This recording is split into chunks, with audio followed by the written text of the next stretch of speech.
Hello mga kabady, daily routine na natin ito. Ang buhay kalsada ay isang delivery rider. Ngayong araw kung saan na naman tayo dadalhin ng aking mga booking, pick up and delivery. Siyempre sasamahan tayo ni Mang Bitoy sa kalye. Oops, napaisip kayo kung sino si Mang Bitoy. Eh di yung Honda Beat ko na motor. Siyempre bago tayo aalis, paalam muna tayo kay Nini Dog. Ne, dito ka muna ha, bantayan mo nanay ha. Kapag nasa loob si nanay, ikaw ang bantay dyan ha. Kumahol ka lang ha kapag may bibili. Kasi dalawa lang kayo ni nanay mo maiwan dito. Mga kabady, ito pala ang tindahan ni Nini Dog. At syempre, ito naman yung partner ko, si Mahal. Kapag may bumibili sa amin, nililista talaga. Kasi doon mo makikita kung magkano yung benta mo sa isang araw. Saka ililista mo rin yung mga expenses bukod para malaman mo yung cash flow ng pera. Ano nga ba ang cash flow? Ang cash flow ay ang sukat ng halaga ng cash at mga katumbas na cash na pumapasok at lumalabas. In short, monitoring money kung saan napupunta yung mga pera, yung income, tsaka expenses. Dapat mga kabady, alam nyo yung kung ano yung cash flow. Kasi importante din yun.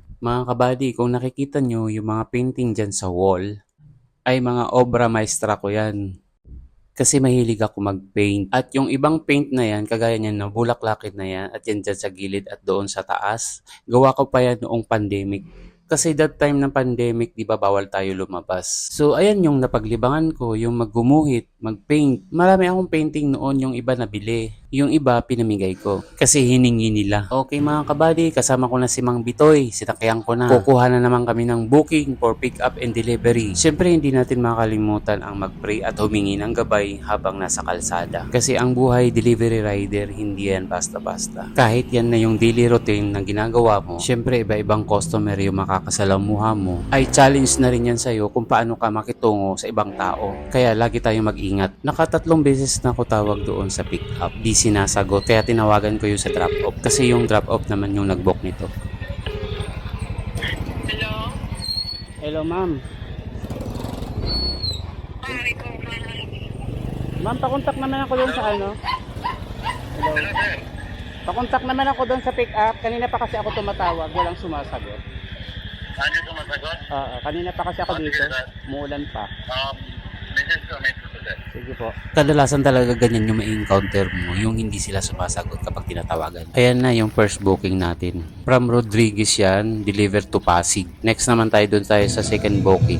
Second booking from Rodriguez to San Mateo. Wow, ang lakas ni ate, buhat niya oh. 2 karton, isang plastic. Kaya nilapag ko muna yung camera dito sa upuan ng motor para kunin ko na kay ate yung bitbit niya. Di ko pala napansin, yung camera ko pala ay tuloy-tuloy pala siyang nagre-recording. Akala ko kasi napatay ko na yun kaya nilapag ko. Okay na rin yun kasi para makita na rin kung ano yung senaryo. Habang inaayos ko pala yung ipabadala ni ate, tanaw na pala siya ng camera. Tapos kung mapapansin nyo dito, si ate bigla na lang napatingin sa camera. Tapos sabay tingin sa akin. Tumingin ulit sa camera.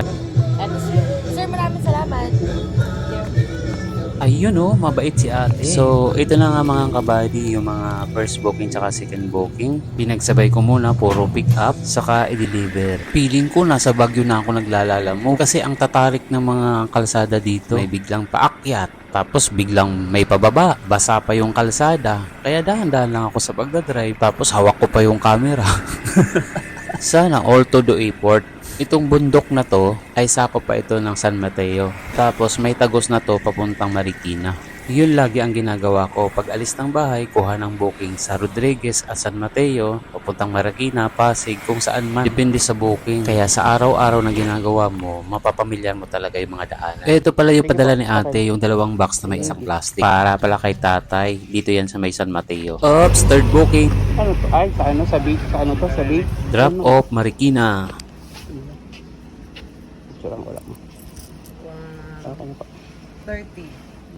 Thank you. Thank you. Ito naman yung sa Pasig drop off. Tapos pick up na naman tayo dito sa Pasig. Deliver to Makati.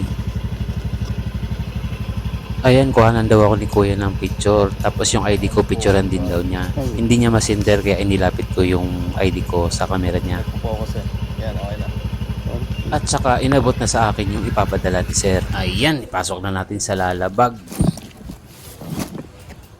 After pala nito, pumunta ako ng gasoline station. Magpagas muna ako. Ipapapultang ko na para hanggang sa pag-uwi ko may gas pa ako. So habang nagaantay ako ng gas attendant, pinagmasdan ko muna yung buong paligid ng gasoline station. Kung mapapansin mo, busy-busy sila. Tapos lahat ng gas station may mga nakaparada. Kaya tayo mga motorista, huwag tayong magalit or mainis sa kanila. Tignan muna natin yung paligid kung bakit matagal sila. Baka kasi naka-lunch break yung iba. Ayan, nasa Makati na tayo to deliver. Bigay na natin kay ate, tapos kuhanan natin siya ng picture na patunay na na-receive na niya. Ayan, may booking na naman tayo dito sa Makati. Ang deliver pala nito sa may Arca South. Babayaran niyo na po. At huminto muna ako sa gilid para magpahinga, para pagmasdan yung buong building sa paligid. Ito pala ay nasa part ng Mandaluyong at Makati, yung magkabilaan. At nandito na tayo sa drop-off. Picturean ko lang na kinuha mo. Anong plastic ko? Dalawa lang. Ito, dalawa. Saan tatlo? Yung hinabol nila yan, no? Ay, oo. Sige. Thank you. Yeah, Okay. At dumiretso na rin ako sa bahay ni ante para makikain kasi alam ko nagtitinda siya ng merienda. Diyan lang pala siya sa tapat ng gate nagpwesto ng kanyang mga paninda. Camera. Magkano yan?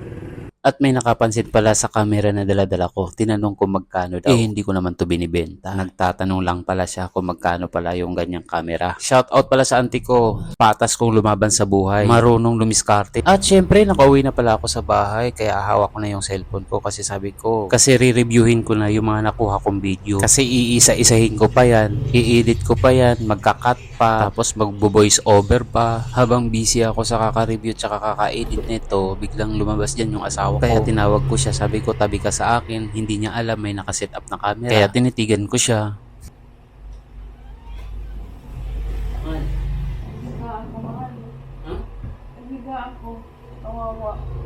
Kaya pinapaupo ko muna siya sa tabi ko.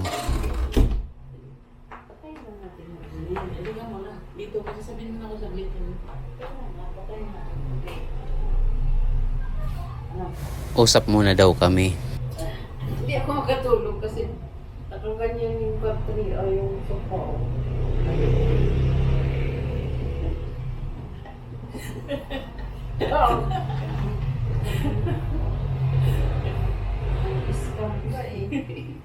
Nag-iinit nga ako kasi tapos mamaya mag-voice ko. Bawat ano po, kasi mabigat kasi ng battery ay utson. Ay, hirap. Para kung ano. Hindi mo saan makita ng utson na nakaganyan. Tapos dyan yung likod ko. Bili tayo ng bago. Soon. Soon. Kaya daw pala siya lumabas kasi yung kama daw niya lumulubog. Nagiging tagilid yung kama kapag nakahiga siya. Kaya ang sabi ko sa kanya, bumili na lang ng bago. So hanggang dito na lang. Bye-bye!